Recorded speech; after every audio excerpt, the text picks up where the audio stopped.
വിദ്യാഭ്യാസ മന്ത്രിക്കും തദ്ദേശ സ്വയംഭരണ മന്ത്രിക്കും ആഭ്യന്തര മന്ത്രിക്കും കൊടുക്കും. 3 പേർക്ക് കൊടുക്കണം. അത് തയ്യാറാക്കി വെച്ചാണ് നയിക്കും. വിദ്യാഭ്യാസ മന്ത്രി വിളിച്ചിരുന്നു, ആഭ്യന്തരമന്ത്രി വിളിച്ചിരുന്നു, പിന്നെ മന്ത്രി ലിജു വിളിച്ചിരുന്നു. അന്വേഷിച്ചു എന്താ കാര്യം പറഞ്ഞു.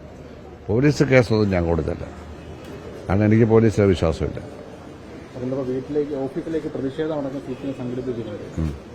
ഇടയ്ക്കിടയ്ക്ക് സംഘടിപ്പിക്കാറുണ്ടല്ലോ, ആദ്യമായിട്ടല്ലോ ആണോ? കുറെ സ്ത്രീകളുടെ നടത്തിയില്ല, കുറെ സ്ത്രീകളുടെ ആഹ്വാനം ചെയ്തല്ലോ. 12 സ്ത്രീകളുണ്ടായിരുന്നു. അവരുടെ ജില്ലാ സംസ്ഥാന ഭാരവാഹികൾ, അത് 2 മുനിസിപ്പൽ ചെയർമാന്മാരുണ്ട്. അതിൽ 5 പേരുടെ പേരിൽ പോലീസ് എഫ്ഐആർ ഇട്ടിട്ടുണ്ടല്ലോ, തെറി വിളിച്ചത്.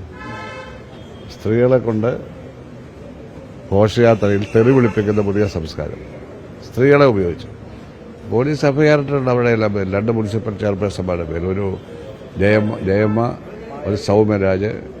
മായ എന്ന് പറഞ്ഞാൽ അവിടെ ഇന്ന ആളാണല്ലോ, അവിടെ എൻജിഒ ആയിരുന്നല്ലോ. അവർ പിന്നെ ഇനിയിപ്പോൾ ഇവരുടെ കൂടെ നടക്കട്ടെ. അതിൽ തെറി വിളിക്കുകയാണെങ്കിൽ പോലീസ് കേസെടുത്തോളൂ.